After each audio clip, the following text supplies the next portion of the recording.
Hello students, आप सबका स्वागत है। आज का हमारा हिंदी निबंध का टॉपिक है भारत में ऊर्जा सुरक्षा, चुनौतियां और अवसर। आइए सबसे पहले संकेत बिंदु देख लेते हैं। पहला है प्रस्तावना, दूसरा है भारत में ऊर्जा सुरक्षा, तीसरा है ऊर्जा के क्षेत्र की चुनौतियां, चौथा है ऊर्जा क्षेत्र में अवसर, पांचवा है उपसंहार। आइए निबंध की शुरुआत करते हैं प्रस्तावना से। किसी भी देश की अर्थव्यवस्था को ऊंचाइयों पर ले जाने के लिए ऊर्जा और पैसा दोनों अति महत्वपूर्ण हैं, क्योंकि दोनों के बगैर आर्थिक प्रगति संभव नहीं है। विकास के पहिए को तेजी से घुमाना है तो ऊर्जा की मांग के हिसाब से आपूर्ति अति आवश्यक है।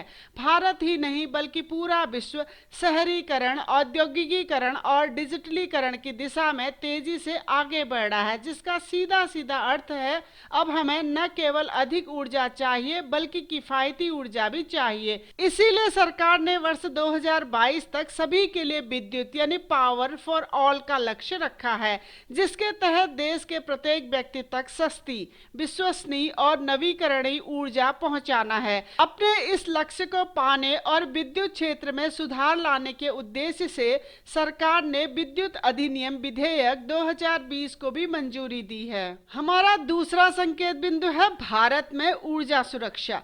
वर्तमान में ऊर्जा प्राप्त करने के लिए हमें पारंपरिक ऊर्जा स्रोतों जैसे जीवाश्म, कोयला, पेट्रोल, डीजल आदि पर निर्भर रहना पड़ता है, लेकिन अत्यधिक दोहन के कारण ऊर्जा पाने के ये पारंपरिक स्रोत समय के साथ कम होते जा रहे हैं और शायद एक समय बाद समाप्त भी हो जाएंगे। ऊर्जा के इन पारंपरिक स्रोतों से बिजली उत्पन्न करने में अत्यधिक हानिकारक ग्रीन हाउस गैसों का उत्सर्जन होता है, जो हमारे पर्यावरण, जैव विविधता और जलवायु परिवर्तन पर बहुत बुरा असर डालते हैं। इसीलिए हमें अपने आज व भविष्य को सुरक्षित रखने के लिए स्वच्छ ऊर्जा यानी हरित ऊर्जा को एक सुरक्षित व स्वच्छ विकल्प के रूप में अपनाना ही पड़ेगा। स्वच्छ ऊर्जा या हरित ऊर्जा प्राकृतिक अक्षय ऊर्जा स्रोतों जैसे सूर्य, हवा, जल, भूगर्भ से प्राप्त की जाती हैं।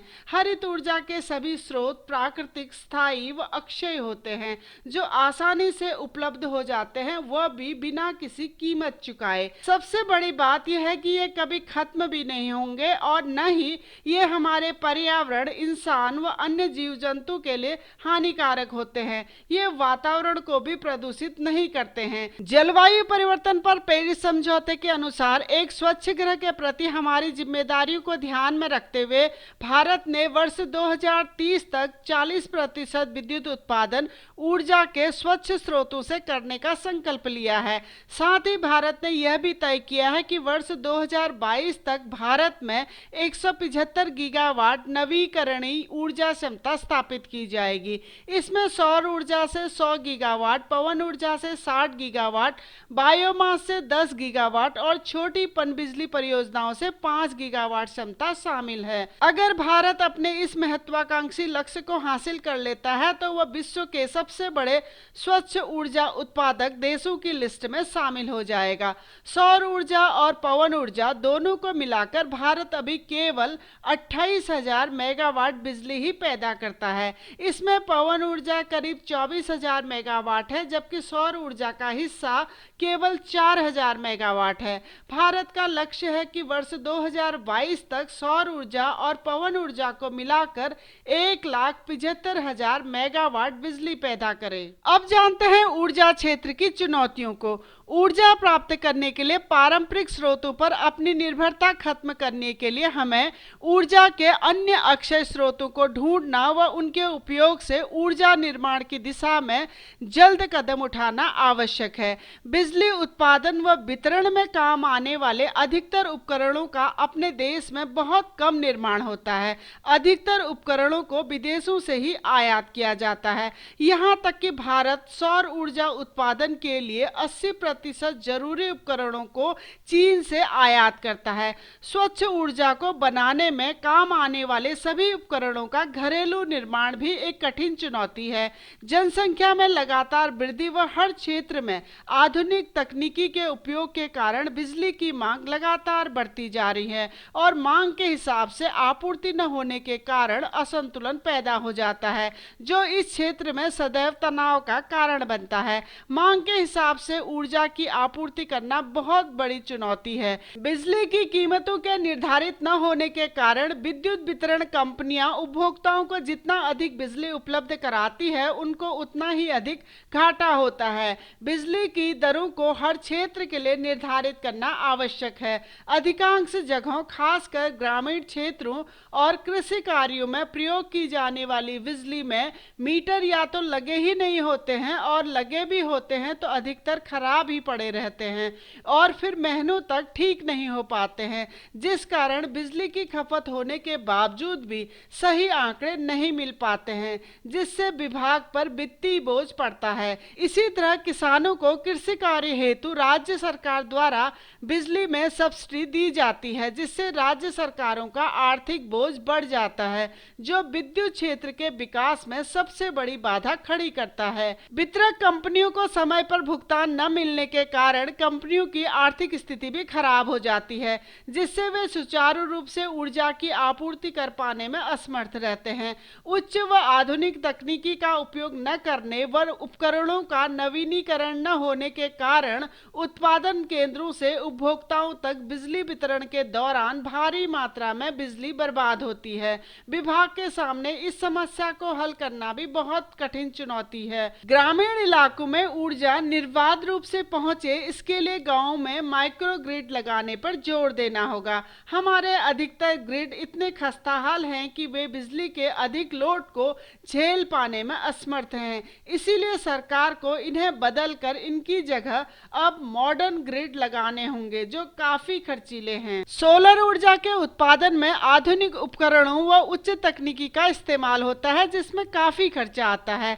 सौर ऊर्जा के उपकरणों की आपूर्ति श्रृंखला में पॉलीसिलिकॉन, वेफर, सेल और मॉड्यूल्स की असेंबलिंग होती है। भारत की अधिकतर कंपनियां अभी केवल मॉड्यूल असेंबलिंग का ही काम करती हैं। भारत के पास अन्य उपकरणों के उत्पादन का ज्यादा तकनीकी अनुभव भी नहीं है। हमारा अगला महत्वपूर्ण पॉइंट है ऊर्जा क्षेत्र में अवसर। पारंपरिक ऊर्जा स्रोतों का हर रोज जिस तरह से दोहन हो रहा है, वे एक समय बाद निश्चित रूप से समाप्त हो जाएंगे। इसीलिए अपने आज व भविष्य को सुरक्षित रखने के लिए हरित ऊर्जा एक सुरक्षित व स्वच्छ विकल्प है। आज वैश्विक निवेशक उद्योग भारतीय ऊर्जा क्षेत्र में निवेश करने को बहुत ज्यादा इच्छुक है, जिसका पूरा लाभ उठाते हुए भारत को हरित ऊर्जा या नवीकरणीय ऊर्जा क्षेत्र में तेजी से कार्य करने की आवश्यकता है। आत्मनिर्भर भारत कार्यक्रम में अनेक विदेशी कंपनियां भारत में निवेश करने की इच्छुक हैं। यही सही अवसर है जब हम अपने हरित ऊर्जा, खासकर सौर ऊर्जा के उपकरणों जैसे सोलर मॉड्यूल और उससे जुड़े अन्य उत्पादों के निर्माण को अपने देश में शुरू कर अपने घरेलू निर्माण उद्योग को बढ़ा सकते हैं, ताकि हमें इनका कम से कम आयात करना पड़े। इससे देश को स्थायी और कम लागत वाले ऊर्जा संसाधन मिल सकेंगे और रोजगार के भी नए अवसर पैदा होंगे। भारत हमेशा ही कृषि और पशुधन के हिसाब से एक समृद्ध देश रहा है। ऐसे में पशुओं से प्राप्त गोबर और फसलों के ठोस अपशिष्ट को कंपोस्ट खाद, बायोगैस और बायो सीएनजी बनाने के साथ साथ हरित ऊर्जा के उत्पादन में भी प्रयोग किया जा सकता है, जिससे किसानों की आय तो बढ़ेगी ही, साथ में गांवों को स्वच्छ व रोशन रखने में भी मदद मिलेगी। नवीन व नवीकरणीय ऊर्जा मंत्रालय देश में बायोमास से बिजली उत्पादन को बढ़ावा देने के लिए कई कार्यक्रम चला रहा है। इसका उद्देश्य देश में उपलब्ध बायोमास संसाधनों जैसे गन्ने की खोई, चावल की भूसी, पुआल, कपास के डंठल आदि का उपयोग बिजली उत्पादन में करना है। इस दिशा में जल्द से जल्द ठोस कदम उठाने की जरूरत है। ऊर्जा वितरण के दौरान बिजली उत्पादन केंद्रों से उपभोक्ता तक बिजली वितरण के दौरान होने वाली ऊर्जा हानि को कम करने के लिए पुरानी तकनीक को बदलकर आधुनिक तकनीकी का इस्तेमाल करना पड़ेगा ताकि ऊर्जा हानि को कम या खत्म किया जा सके। अगर आत्मनिर्भर भारत अभियान कार्यक्रम को सफल बनाना है और विदेशी निवेश का पूरा फायदा उठाना है तो विद्युत क्षेत्र की सभी समस्याओं को हल करने के लिए केंद्र और राज्य सरकारों को आगे आकर उपाय ढूंढने होंगे। भारत सरकार द्वारा सूर्य मित्र ऐप के जरिए सौर ऊर्जा से संबंधित ट्रेनिंग दी जा रही है, जो एक सराहनीय कदम है, मगर इसकी पहुंच अधिक से अधिक युवाओं तक हो, इसके लिए इसका प्रचार प्रसार करना आवश्यक है। हमारा अंतिम संकेत बिंदु है उपसंहार। भारत दुनिया का चौथा सबसे बड़ा ऊर्जा उपभोक्ता देश है और दुनिया की सबसे बड़ी अर्थव्यवस्था बनने की राह में हर रोज अपने मजबूत कदम आगे बढ़ा रहा है। इसीलिए यहाँ दिनों दिन ऊर्जा की मांग बढ़ती जा रही है। भारत अपने हर नागरिक के घर तक बिजली पहुँचाने के लिए अपनी नवीकरणीय ऊर्जा उत्पादन क्षमता को लगातार बढ़ा रहा है और अरबों डॉलरों के विदेशी निवेश की वजह से इस वक्त भारत के पास अक्षय ऊर्जा क्षेत्र के लिए घरेलू सौर ऊर्जा प्रणालियों, हरित मिनी ग्रिड और ग्रामीण क्षेत्रों में आजीविका संबंधी उपकरणों का बड़े पैमाने पर स्थापना करने का सुनहरा अवसर है, जिसका फायदा भारत को उठाना चाहिए ताकि घरेलू ऊर्जा उद्योग का निर्माण हो और अधिक से अधिक हरित ऊर्जा का उत्पादन हो। भारत ऊर्जा क्षेत्र में आत्मनिर्भर बन सके और महिलाओं व युवाओं के लिए रोजगार के ज्यादा अवसर पैदा हो सके। तो बच्चों, ये था हमारा भारतीय ऊर्जा क्षेत्र की चुनौतियों व अवसर के बारे में निबंध। आपको कैसा लगा कमेंट बॉक्स पर जरूर बताइएगा। इसी निबंध को और विस्तार से देखने के लिए आप हमारी वेबसाइट keepinspiringme.in में विजिट कर सकते हैं। अगर आपको निबंध पसंद आया तो प्लीज़ चैनल को लाइक करें, सब्सक्राइब करें और आने वाली वीडियो की इन्फॉर्मेशन के लिए बेल आइकन को दबा दीजिए। धन्यवाद।